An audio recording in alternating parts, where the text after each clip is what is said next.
introductorios. La universidad, así como la escuela, es un producto de la sociedad. Es parte de su superestructura. En otras palabras, es un fenómeno que está determinado por la estructura de la sociedad, por su estructura económica, es decir, que el desarrollo de las fuerzas productivas señala el marco dentro del cual la universidad puede moverse y transformarse. Como fenómeno superestructural, la universidad busca transformarse a sí misma y es deseo de todos nosotros llegar a una nueva universidad. Sin embargo, esta solo podrá ser el producto de una sociedad también nueva, porque para que emerja floreciente una nueva superestructura será preciso un gran salto en el desarrollo de las fuerzas productivas que actualmente son impedidas por el régimen capitalista imperante.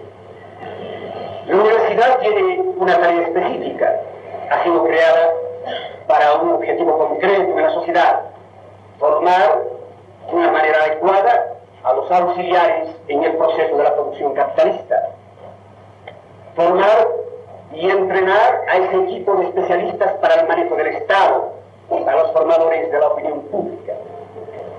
Las transformaciones de la universidad, lógicamente, obedecen también a esta finalidad. Una criatura de la clase dominante obedece a sus intereses, y es ella la que constantemente pretende transformarla para adecuarla al desarrollo de la tecnología, de la ciencia y de la cultura en general. Sin embargo, la universidad es también una formadora revolucionaria, de aquellos que no solo buscan transformar técnicamente la universidad, pedagógicamente la universidad, sino que se encaminan a transformar la sociedad misma, y creen que al transformar a esta, efectivamente darán nacimiento a una nueva sociedad, así como darán nacimiento al nuevo hombre del futuro. ¿Por qué es posible que se plantee esta contradicción entre las finalidades para las que ha sido creada la universidad y las ambiciones y las aspiraciones de los universitarios? En realidad es una de las características del segmento social que pasa por la universidad y por la escuela. Ustedes, universitarios, conforman la inteligencia de la pequeña burguesía y como tal están en contacto directo con las ideas y con la ciencia. En la medida en que pueden captar las ideas renovadoras, pueden ustedes asumir actitudes también renovadoras. Pueden, a través del contacto con las ideas, devenir en revolucionarios y marchar hacia la transformación de la sociedad. Y claro, en esta medida arremeterán tarde o temprano contra la caduca universidad creada por la burguesía.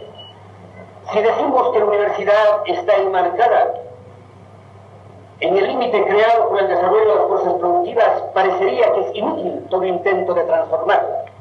Pero no es así. La universidad, como la escuela, no es un fenómeno que está dado para siempre, que está inmóvil. Contrariamente, está en continua transformación, en continua mutación. Los elementos que participan en esta mutación lo hacen con diferentes objetivos. La clase dominante la va adecuando cotidianamente a sus intereses, pero a su turno.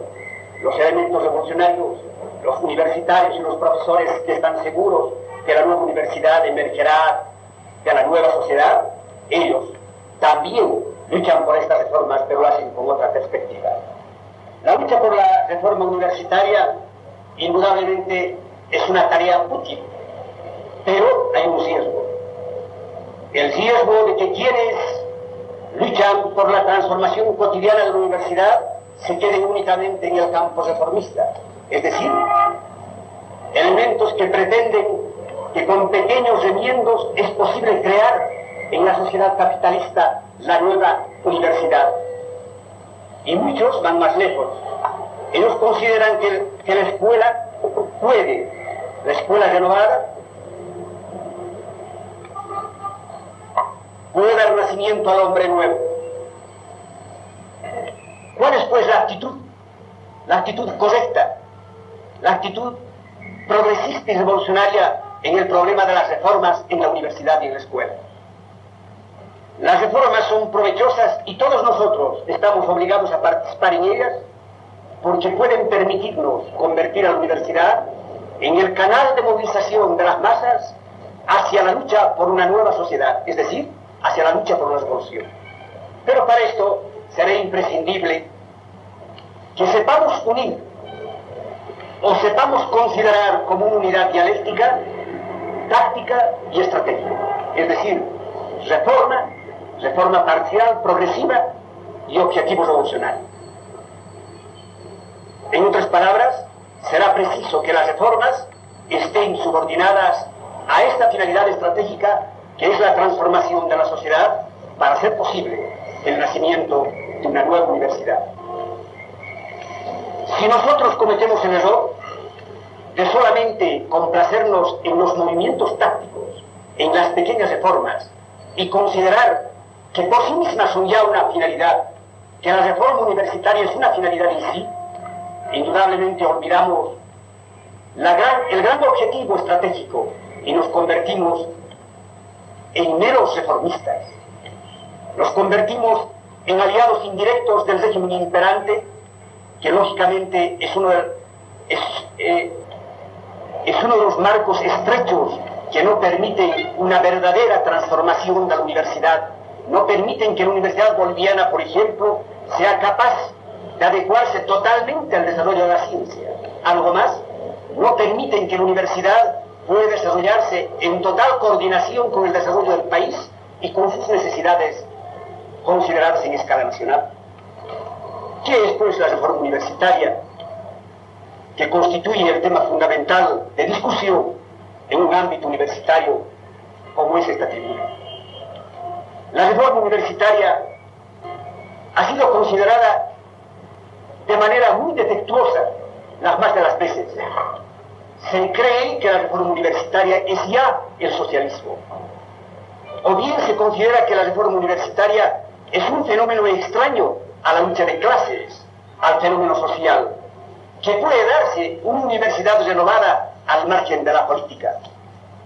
Ustedes, todos los momentos, soportan sobre sí la influencia de las tendencias influenciadas por la Universidad Norteamericana, que considera que el estudiante debe tecnificarse, dedicarse a los deportes, pero no a la política. Y sin embargo, no puede haber una lucha por la reforma de la universidad al margen del fenómeno político. En realidad, el problema de la universidad no es un problema técnico o académico o pedagógico, y ni siquiera económico. El problema de la universidad es esencialmente un problema político, y diré por qué. La reforma universitaria, y permítanme decirles, si consideramos la reforma en su perspectiva histórica, en el medio siglo que tiene en el país, tenemos que comprender que no es más que el escenario en el cual se desarrolla la pugna violenta entre proletariado y burguesía, las clases polares de la sociedad, por arrastrar detrás de sí a la inteligencia pequeña burguesa, es decir, a estudiantes y a maestros. Porque la universidad juega no solo ese papel concretísimo de formar a los técnicos de la producción capitalista, es también el instrumento que utilizan las clases para dominar o para derribar una sociedad. Y si ustedes observan la línea oscilante de la universidad boliviana, unas veces colocada en el polo de la burguesía o de la rosca, y otras veces colocada en el polo del proletariado, tienen que llegar a la conclusión de que esa oscilación se debe en realidad a las presiones que soporta la masa estudiantil dentro de la lucha de clases, a la pugna que se crea entre los sectores que representan al proletariado y los sectores que representan a la burguesía para arrastrar de sí políticamente a los universitarios. La expresión máxima de la reforma universitaria es la autonomía. Y la autonomía quiere decir la independencia de la universidad frente al gobierno central. Algunos pretenden que además la autonomía sea la independencia frente a la política. Pero estos que razonan así, que la universidad puede ser apolítica y por tanto la autonomía, en realidad no hacen sino presentar de manera encubierta los intereses de la propia clase dominante. Pero la autonomía no puede tener un justificativo por sí misma. porque la autonomía como la universidad es un fenómeno histórico. Ha aparecido en cierto instante del desarrollo de la sociedad cuando la clase dominante ha tenido necesidad de abrir las puertas de la universidad a la investigación y al pensamiento auténticamente libre, para poder impulsar el desarrollo de la ciencia en sus aulas con la finalidad de crear a las capas intermedias que son imprescindibles en el proceso de la producción capitalista. Pero esta autonomía al servicio de la clase dominante bien pronto es subvertida cuando la masa universitaria se identifica con los intereses del proletariado, y la autonomía en este caso es utilizada como un canal de movilización contra el Estado y contra la sociedad y contra la clase dominante. Entonces, para nosotros la autonomía se justifica si ella está al servicio de los intereses de la transformación de la sociedad, no si la autonomía es el refugio de la reacción. Y es un fenómeno histórico porque mañana, cuando la sociedad dé el salto de su transformación, cuando dé su salto cualitativo para hacer posible un mayor crecimiento de las fuerzas productivas e instaurar una sociedad sin clases, en ese momento de tránsito, la autonomía universitaria estará de más, por la sencilla razón de que la universidad, igual que todas las energías de la sociedad, tendrán que ser orientadas y dirigidas hacia ese objetivo de amplísimo desarrollo de las fuerzas productivas que pueden hacer posible una sociedad en la que la lucha por el pan ya no sea el objetivo inmediato y sea reemplazada por el objetivo del desarrollo integral del individuo. Esa será la sociedad comunista. Será bien que digan ustedes, para justificar mi planteamiento, cuál es la trayectoria de la reforma universitaria en Bolivia. Es común creer que la reforma universitaria es producto de un movimiento iniciado el año 1928 o alrededor de 1928, que culmina en la primera convención, la llamada primera convención de estudiantes de Cochabamba, y que no hace sino dar una réplica altiplánica al grito autonomista lanzado desde Córdoba. Sin embargo, esto no es evidente. En realidad, la autonomía universitaria tiene profundas raíces nacionales, tiene profundas raíces indígenas. La autonomía universitaria fue planteada por primera vez por los pensadores liberales del país. Ellos se rebelaron contra el estatuto de 1874, el estatuto Frías, que establecía que la enseñanza superior quedaba bajo el control del Estado. Los sectores avanzados del liberalismo creyeron que la transformación de la enseñanza universitaria precisara una total emancipación del control estatal a fin de poder no solo desarrollar libremente la influencia de la ciencia, sino poder liberarse de la influencia negativa de la religión. Y es así que el año 1872 aparece la ley de la enseñanza libre, que entrega la enseñanza superior y la enseñanza media a la empresa privada. Es una especie de negocio el enseñar a los jóvenes universitarios y a los jóvenes estudiantes. Pero no era exactamente un producto criollo 100%. Era más bien una copia, primero de las tendencias radicales francesas y después de la experiencia norteamericana. Y el año 1809, los universitarios, los jóvenes universitarios, que todavía no se proclamaban marxistas, sino que deambulaban en los cuarteles del Partido Liberal y seguían la suerte de las decisiones de este sector político, en su segundo congreso, reunido en Potosí, porque, debo decirles de paso, en nuestro país, de una manera muy extraña, se ignoran los antecedentes de la lucha universitaria y se considera que el primer congreso estudiantil se realizó en el año 1928. Eso no es cierto. Hubieron por lo menos 3 congresos antes de esta fecha. Y el segundo, el año 1809, proclama en una de sus resoluciones de manera textual que urge en Bolivia fundar universidades libres con autonomía completa gubernamental y económica. Estamos exactamente cerca de una década antes del grito de rebelión de Córdoba. Y ahí, en la Mole de Plata de Potosí, los universitarios de origen liberal plantean la tesis autonomista casi en los mismos términos en que se planteará después el año 1928. Y todavía hay más antecedentes. El año 1914, Ismael Vázquez, que no tenía nada de socialista, que no era marxista, planteó un proyecto de autonomía universitaria que va a volver a replantear el año 1927. El año 1916, Felipe Guzmán, que muchas veces expresó el pensamiento liberal en materia pedagógica, en una serie de artículos publicados en el periódico liberal El Fígaro, Partido Radical, en el que figuraban Daniel Sánchez Bustamante, Franz Tamayo, Felipe Guzmán, etc., plantea la urgencia de que la enseñanza se emancipe de manera completa del gobierno. No la universidad, sino la enseñanza en general.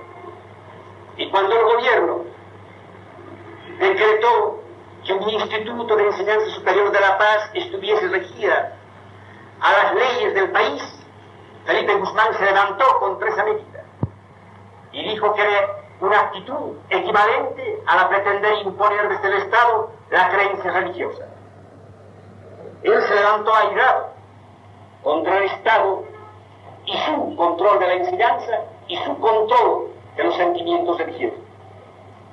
Pero aún hay más. El año 1924, la Universidad Francisco Javier presenta a nombre suyo un proyecto de autonomía universitaria redactada por muchos pensadores que pasaron por sus aulas y considera que hay que crear una universidad única, timoniada por las universidades de Sucre y de La Paz, la primera por su gran tradición histórica y la segunda por la enorme importancia económica que tiene esta capital del departamento. Sin embargo, este proyecto, anticipándose mucho a lo que será la reforma universitaria del año 30, margina el movimiento universitario del movimiento de la enseñanza en general. El año 26, Renato Riverín, uno de los hombres de la reforma universitaria boliviana, un socialista moderado, profesor universitario, también plantea su propio proyecto autonomista. En realidad, el poder legislativo del país, antes del año 28, ya tenía interpretado varios proyectos de autonomía universitaria. Pero hay que ser justos. Es indudable que el movimiento del año 28, timoneado por José Antonio García y Ricardo Anaya, dos personajes marxistas, o que se consideraban a sí mismos marxistas. El primero, que descolló en la cátedra como sociólogo, que intentó aplicar el marxismo a la realidad boliviana, aunque sin mucho éxito, y el segundo, que tuvo una zigzagueante y turbia historia. Comenzó en la trinchera marxista y acabó en la barricada gorila. La convención del año 28 tiene además la enorme importancia de haber fundado la primera organización nacional universitaria, la Federación Universitaria Boliviana, cuyo programa de principios fue redactado por Ricardo Anaya y cuyo reglamento, y estatutos y reglamento tuvieron vigencia durante una década. La convención del año 28 proclamó la autonomía económica, el autogobierno y el cogobierno en la universidad. Demandó la urgencia del establecimiento de la cátedra libre y de la cátedra paralela, la intervención de los universitarios en la selección de sus profesores. Esta es una repetición de muchas de las tesis planteadas en Córdoba, pero los universitarios en el año 28 mostraron una actitud obviamente reformista, porque la autonomía para ellos debía concluir con una reforma constitucional. Ellos hablaron, como decían sus mayores de Córdoba, de la urgencia de que los universitarios se entronquen en el movimiento obrero, vayan hasta los sindicatos para llevar su voz de orientación, no solo de aliento, sino de orientación, a ese movimiento obrero que se nos suponía que recién comenzaba a organizarse en el país. En realidad, los convencionales de Cochabamba estaban seguros, aunque así no dicen sus documentos, que a ellos les correspondía la misión de organizar, politizar y dirigir a la clase obrera. En Córdoba predominó este criterio, pero a diferencia de lo que sucedió en Bolivia, en la República Argentina había un núcleo marxista ortodoxo que consideraba que la universidad debía subordinarse a los intereses de la clase obrera. El año 28 no se llegó a esa altura, y por eso mismo ese movimiento quedó limitadamente enmarcado dentro del régimen capitalista. Ellos buscaban la sociedad democrática. Creían que podía darse la revolución en los espíritus, como dijo Marcus, desde el grupo Claridad de París. Pero consideraban que era muy lejana la posibilidad de que los explotados de este país pudiesen consumar su propia revolución. Ellos partían del supuesto de que Bolivia era un país neutral y que por tanto únicamente podía darse una revolución democrática que generase un gobierno también democrático antiimperialista y sentase las bases para un generoso desarrollo de la sociedad burguesa formal. Una cosa es lanzar un programa y otra cosa diferente es que este programa corresponda a la realidad. Los propios redactores del programa del año 28 participaron activamente en las convulsiones del año 1930. La crisis mundial, no en vano Bolivia es parte integrante de la economía mundial y sufre las consecuencias de las leyes de esta realidad, de esta unidad que está por encima de las fronteras. Esa crisis mundial desencadenó la miseria, la desocupación y la convulsión social. Los estudiantes ocuparon ahí un papel descollante, pero no era una rebelión únicamente contra un régimen tiránico, que así era calificado el gobierno de Hernando Siles, que poco antes había fundado el año 1927 la Unión Nacional, que es el primer partido nacionalista en el país, sino que además era la protesta del superestado de la gran minería. Era la protesta de un apéndice del capital financiero que quería acabar con un régimen que estaba obligado a aumentar las cargas impositivas. Pero no era un régimen socialista, no era ni siquiera un régimen atrevidamente reformista. Era más bien un régimen que se hacía eco de la prédica de ese ilustre liberal que fue José Luis Tejada Sorzano, que en el año 1917 dijo: en Bolivia es espeluznante comprobar que un hombre y una empresa sean más poderosos que el Estado, y que el Estado tenga que bajar la cerviz ante su amo, y que sea imposible en este país poder hacer tributar a los grandes capitalistas en la medida que deben hacerlo y como lo hacen en otras latitudes del mundo. Eran las necesidades del Estado que precisaba de recursos que le negaba la gran minería. Y es por eso que la gran minería combatió al gobierno de Hernando Siles y utilizó a la masa estudiantil para sus propósitos. Aquellos hombres que desde su convención proclamaron la necesidad de unirse con los obreros e interpretar sus aspiraciones, en la práctica dieron las espaldas a su programa y se unieron a la rosca para derribar a un gobierno que pretendía aumentar los impuestos a la minería. Junio del año 1930 cae el gobierno de Siles por la acción multitudinaria de los estudiantes. En realidad son los héroes, la carne de cañón que derriba un gobierno. Pero pues claro, ellos van a tomar solamente como recompensa una migaja. La Federación Universitaria Boliviana hizo un memorial a la Junta de Gobierno muy complacida, porque uno de los asesores de la Junta es precisamente Daniel Sánchez Bustamante, el maestro de la juventud. Y es asesor de la Junta Rosquera a nombre de los jóvenes estudiantes. La voluntad y el pensamiento de los explotados, que quería expresarse el año 28, fue así usurpada por los prohombres de la rosca. La Federación en su memorial, después de poner de relieve la sangre juvenil vertida en las jornadas de junio, reclama para el país la autonomía de la educación y de la universidad. Y efectivamente, la Junta Rosquera concede la autonomía. Pero algo más.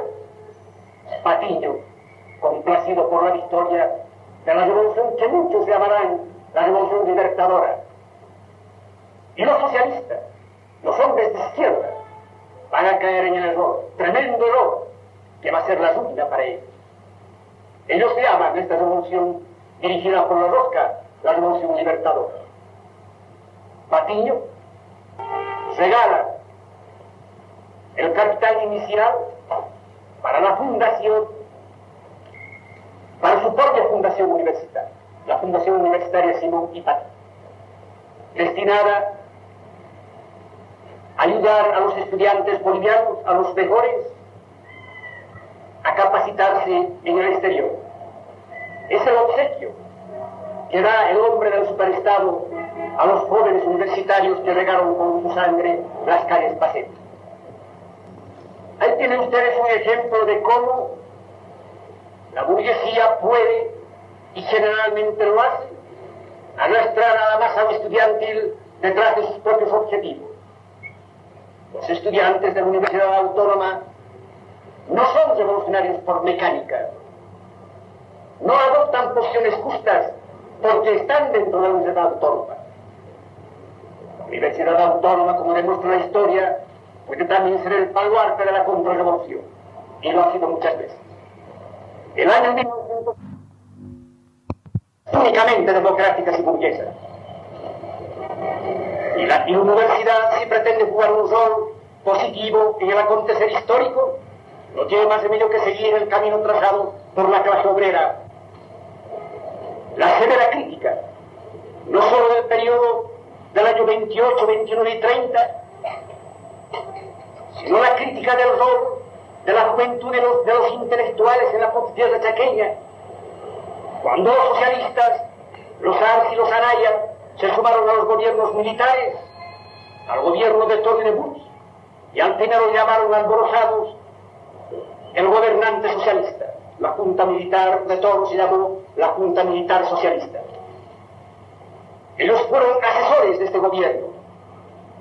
Y no solo llevaron a los universitarios, sino llevaron a los obreros a la trinchera burguesa. Y lo hicieron al nombre de la unidad, a nombre del progreso, a nombre del antiimperialismo y a nombre de la revolución, como siempre dicen. Había sido amarga la experiencia. La clase obrera entregada a un gobierno que no era el suyo, apuntalando y sirviendo intereses de clase que eran los intereses de su propio enemigo, los intereses de la burguesía. Hubo pues necesidad de rectificar profundamente la orientación política, no solo para los universitarios, sino para los obreros. Y esa rectificación vino del campo universitario. La cuarta convención de estudiantes, reunida en Sucre el año 1938, analiza críticamente esta experiencia y lo hace una pequeña minoría, porque el grueso de los delegados universitarios eran los seguidores de Arce y de Anaya. Pero ahí, desde esta minoría, emerge vigorosa la verdad revolucionaria, a través de lo que se llamó el programa de principios de la FUB. El programa de principios de la FUB, por primera vez, indica que la reforma universitaria es solo parte integrante de la lucha de clases y que es en el fondo un problema político y no pedagógico. Indica que la autonomía universitaria, para ser efectiva, debe entroncarse en el movimiento dirigido por el proletariado. Y en esta convención se sientan las bases de los comités tripartitos, que eran una alianza de obreros, de estudiantes y de profesores. Algo más, la tesis de 1938 señala, y acaso por primera vez, la posibilidad de que la transformación en el país se haga bajo la dirección de la clase obrera y no del estudiantado. Se está proclamando la posibilidad de la revolución proletaria. ¿Para qué? Para sacar al país del atraso, para cumplir las tareas democráticas no realizadas, para industrializar el país, para alfabetizarlo, para crear la unidad nacional, el mercado interno y para consumar la liberación nacional. Pero como es la clase obrera la que dirige el proceso, este proceso no puede detenerse en el marco de la sociedad democrática, que es lo mismo que decir sociedad burguesa, sino que debe proyectarse hacia la sociedad socialista. Pero los universitarios, así como masa universitaria, se elevaron y maduraron hasta el extremo de poder ser los ejecutores de su propio programa. De ninguna manera. Si bien el programa adoptado en el Congreso Universitario era muy avanzado, las organizaciones estudiantiles estaban todavía estranguladas por los seguidores de Arce y Anaya. La consecuencia fue tremenda. El año 1946 los comités tripartitos no sirvieron de canales del movimiento revolucionario. No fueron centros políticamente dirigidos por el proletariado. Fueron agrupaciones en las que se atraparon a las masas de las ciudades, ciertamente que no de las minas, pero sí de las ciudades, para llevarlas nuevamente al redil de la rosca. Y la masa universitaria protagonizó el golpe contrarrevolucionario de junio del año 46. Ganó las calles, libró batallas, se impuso, pero no impuso su programa. Sirvió nuevamente de instrumento a la contrarrevolución. La autonomía nuevamente demostró que podía convertirse en trinchera de la contrarrevolución. Pero cuando la clase obrera en Bolivia se estructura alrededor de ideas políticas claras, después del año 46, alrededor del llamado del Congreso de Pulacayo, este movimiento obrero influencia decisivamente en el porvenir de la universidad y la transforma. Hasta este instante, el marxismo venía de la universidad e iba al campo obrero, pero era un marxismo universitario, repetitivo, libresco, seco, sin capacidad creadora. Eso eran los socialistas de cero. Cuando la clase obrera emerge potente con sus propios intereses y cuando en su seno se intenta aplicar el marxismo a la realidad boliviana, reverdece el añoso árbol de la teoría. El marxismo se torna creador y en base a las experiencias de las masas analfabetas se elabora la teoría de la revolución boliviana y es entonces cuando viene el marxismo de la trinchera proletaria a las aulas de enseñanza. Esta transformación política del país, este desplazamiento del eje político de la universidad al campo proletario, tiene enormes consecuencias para la universidad porque ella será arrastrada por el proletariado. La clase obrera ha ganado a los estudiantes en batalla limpia y heroica. Ha tenido que enfrentarse con ellos mismos antes de señalarles el camino de su liberación. Es esa clase obrera la que ha modelado el espíritu y las ideas de la universidad boliviana. ¿Y dónde se educó la clase obrera? ¿De dónde emergió con su experiencia y su conciencia de clase? Se forjó en la amarga experiencia del nacionalismo burgués, que ha sido una experiencia llena de traiciones y de vergüenza. La clase obrera que alborozada siguió a este nacionalismo se vio obligada a fijar con nitidez su pensamiento, a diferenciarse como clase, a estructurarse como partido y a proclamar su propio programa. ¿Por qué? Porque el nacionalismo que había comenzado proclamando la necesidad de expulsar al imperialismo acabó postrado de hinojos ante el amo extranjero. Y esta amarguísima historia está sintetizada en la tragedia de un hombre, Víctor Paz, marxista, del 52 y antes del 52. Punto de apoyo del gorila Banzer el año 78. No puede exigirse una experiencia que es el cumplimiento total de esa curva política que es la expresión de la ley de la revolución en nuestra época. Los movimientos testimoniados por la burguesía están condenados cuando el proletariado, que no está en la tesis del año 38, pero sí está en la tesis de Pulacayo del año 46, una tremenda nitidez de su propia estrategia. En Bolivia solo hay un camino de liberación, solo hay un camino que conduce a aplastar y expulsar al imperialismo, y ese camino es el camino de la revolución proletaria y de la dictadura del proletariado.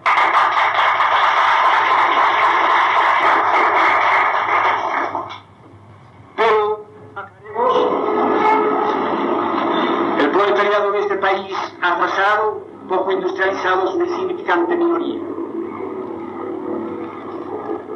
Solo podrá cumplir su tarea si es capaz de convertirse en caudillo nacional, de arrastrar a la masa campesina, a la clase media de las ciudades y entre ellas a los estudiantes detrás de sus propios objetivos. Y solo podrá cumplir la revolución si es capaz, desde el poder, de plantear y de realizar a plenitud las tareas democráticas para transformarlas en socialistas. Y así llegamos al punto culminante del proceso de politización de la clase obrera, cuando el año 70-71 esa clase obrera pasa de frente por un gobierno nacionalista de izquierda, que es el gobierno del general Torres, y proclama la urgencia de consumar su propia revolución. Es este proletariado, dueño de las calles, quien define la verdadera fisonomía del movimiento reformista universitario. Los universitarios de entonces, que protagonizaban la revolución universitaria, proclaman que ellos reconocen la dirección política de la clase obrera y que hacen suyo el programa de la Central Obrera Boliviana. ¿Algo más? Se suman a la Central Obrera Boliviana como su componente, se subordinan a la dirección política de la clase revolucionaria.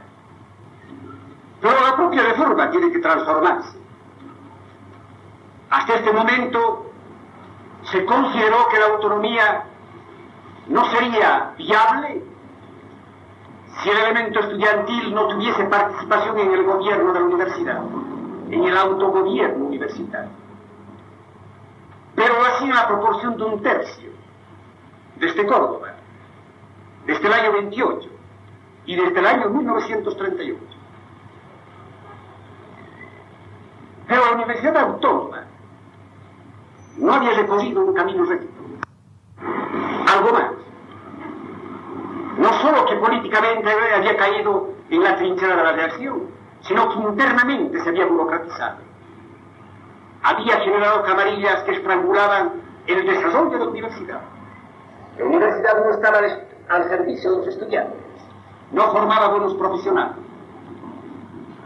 estaba estrangulada la autonomía. Bajo el impulso de la clase obrera y de estas necesidades,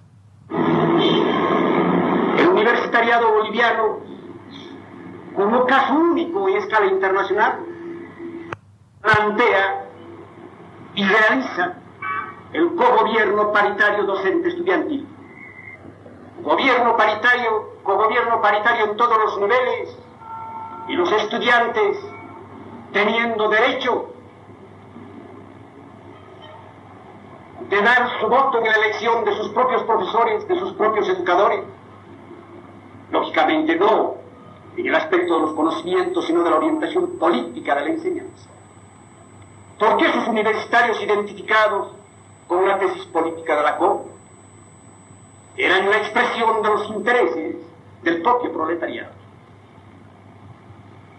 La autonomía debía estar pues al servicio de la revolución, y para eso el elemento más dinámico, el componente más dinámico de la comunidad universitaria, los estudiantes, deberían tener participación decisiva en el gobierno.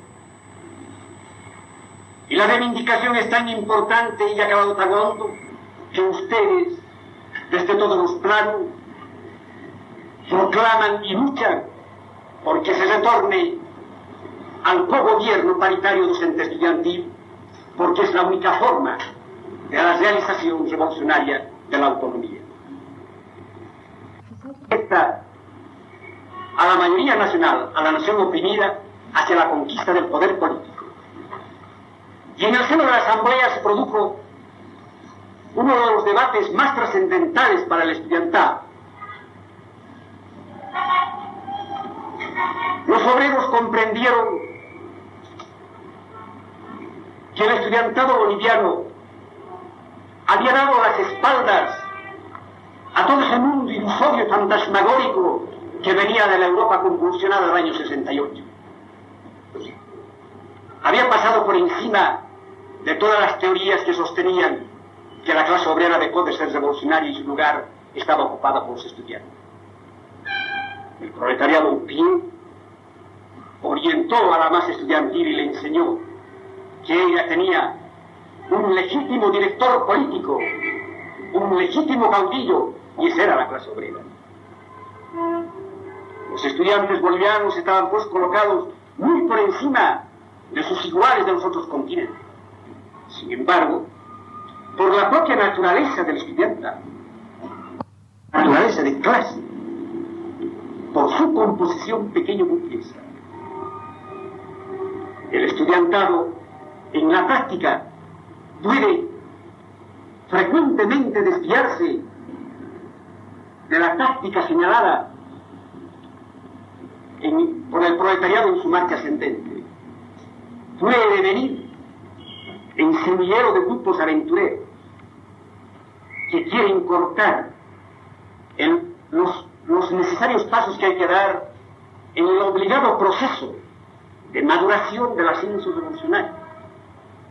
Y en la Asamblea se planteó la urgencia de que la universidad se unificase en primer lugar, y en segundo lugar que estuviese efectivamente controlada por la clase obrera en el aspecto político. Y aprobó una resolución, después de una amplísima discusión con los delegados universitarios, en sentido de que en los cuerpos superiores de dirección, allí donde se decide la política de la universidad, debería estar presente físicamente el proletariado a través de sus delegados. Este proceso prometedor, sugerente, que duró tan poco tiempo, fue truncado por la contrarrevolución que pudo imponerse en agosto del 71. Y pudo imponerse por circunstancias políticas inevitables, particularmente determinadas porque la masa campesina no había logrado incorporarse como tal a este proceso timoniado por la clase obrera, y porque el ejército siguió siendo el puntal firme de la contrarrevolución. La ola revolucionaria no fue lo suficientemente poderosa para minar a ese sostén de la sociedad imperante. El año 71, lógicamente, la universidad tuvo que soportar los golpes más, porque en la víspera había sido el cuartel general del movimiento revolucionario. El gobierno que emerge de estas jornadas contrarrevolucionarias destruye la universidad como tal, para destruir la autonomía. ¿Y por qué? Porque la autonomía esta vez, excepcionalmente esta vez, era el canal de movilización de la lucha revolucionaria. Primera vez conducía a la masa estudiantil y a las masas de la clase media, detrás de la clase obrera que pujante marchaba en busca de consumar su propia estrategia. La universidad había conquistado, después de un largo proceso, como hemos visto, el derecho de ser autónoma frente al gobierno central. En el año 71 se incorpora a la universidad como parte del aparato estatal, controlado desde el Palacio de Gobierno, a través de una gendarmería que tuvo el pretencioso nombre de Consejo Nacional de Educación Superior. Era un órgano represivo para impedir el surgimiento de ideas de oposición, de disconformidad y de rebeldía en los medios estudiantiles. Se justificó la negación de la autonomía a través de la ley fundamental, que estrangula la posibilidad de investigación, la posibilidad de emitir libremente el pensamiento y la posibilidad de criticar.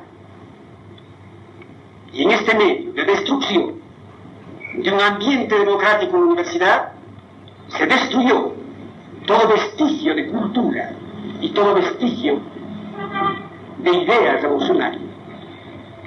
Esta fue la universidad fascista, sin autonomía e integrada al aparato estatal. En fin, ustedes son protagonistas de la larga batalla por reconquistar la autonomía y por reconquistar la vigencia del cogobierno. Es decir, ustedes son actores de esa batalla por reconquistar todo el capital que ha dejado en vuestras manos la clase obrera boliviana. Pero en esta lucha no todo es línea recta. Hay también equívocos. Y uno de los equívocos consiste en querer conciliar autonomía con ley fundamental y con CENES, en aplicarle algunos remiendos a la ley fundamental, en exigirle algunas concesiones únicamente al CENES. ¿Cómo va a haber autonomía bajo el imperio de la ley fundamental, que es la negación misma de la autonomía? ¿Cómo va a haber universidad autónoma si todavía no se ha cortado el cordón umbilical que la liga y la subordina al Palacio de Gobierno o al Ministerio del Interior? No. La universidad autónoma solo podrá estructurarse cuando se pase por encima de los escombros de la ley fundamental y del CENES y cuando sea posible efectivizar el cogobierno paritario docente-estudiantil. Pero, ¿qué camino vamos a seguir para reconquistar la autonomía? Esa que es la herencia de nuestros mayores. Este es el gran dilema en este momento para los universitarios. Ellos organizadamente han revisado toda la trayectoria de los últimos años y han declarado de que solamente luchan por una sociedad democrática, es decir, por una sociedad burguesa, y solamente están interesados en la vigencia de las garantías democráticas. Por este resquicio puede lógicamente justificarse con argumentos teóricos que es posible acomodar la autonomía a la reformada ley fundamental. Es decir, que los estudiantes estarían conformes con tener una autonomía disminuida. Pero ya no se habla de la dirección de la clase obrera. Parecería que ellos van a volver a incorporarse y decir de que ellos son los llamados a señalar el camino de liberación a todas las masas. Pero ¿cómo ha sido posible esto? Si ustedes son parte de la COP, ustedes no pueden tener una línea diferente a la línea de la COP. Ustedes son parte de ese gran todo, que es la clase obrera, que son las masas, la nación oprimida dirigida por la clase obrera. Y el documento de este organismo, de la Central Obrera, dice que todos los componentes de ese organismo, y entre ellos ustedes, los estudiantes, tienen el deber, tienen la obligación y tienen el derecho de luchar por subvertir una sociedad basada en la explotación y en la injusticia, y que la lucha de hoy día debe estar orientada a hacer posible el advenimiento del socialismo. Bueno, todo esto es echado por la boca. ¿Y cuáles son pues las perspectivas?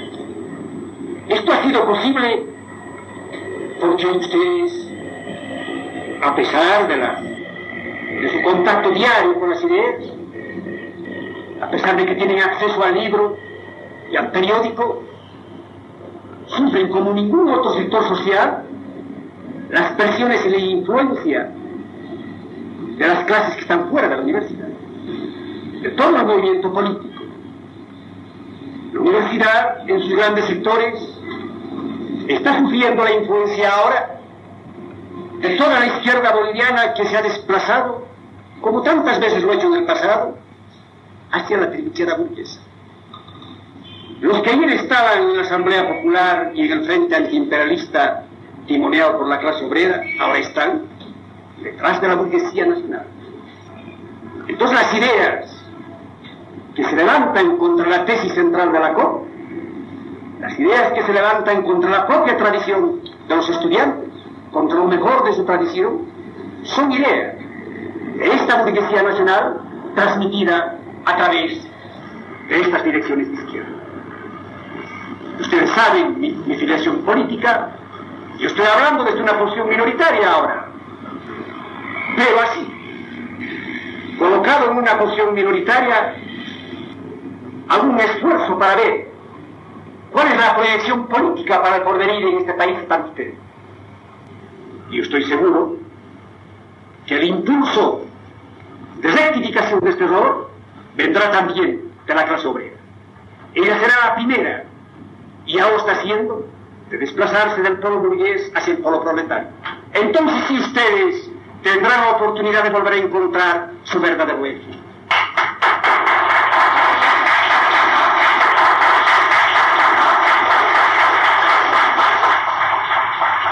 Y como en el año 70 y 61, los universitarios serán las falanges aguerridas que sigan al gran ejército proletario en busca de la conquista de una sociedad mejor. Muchas gracias.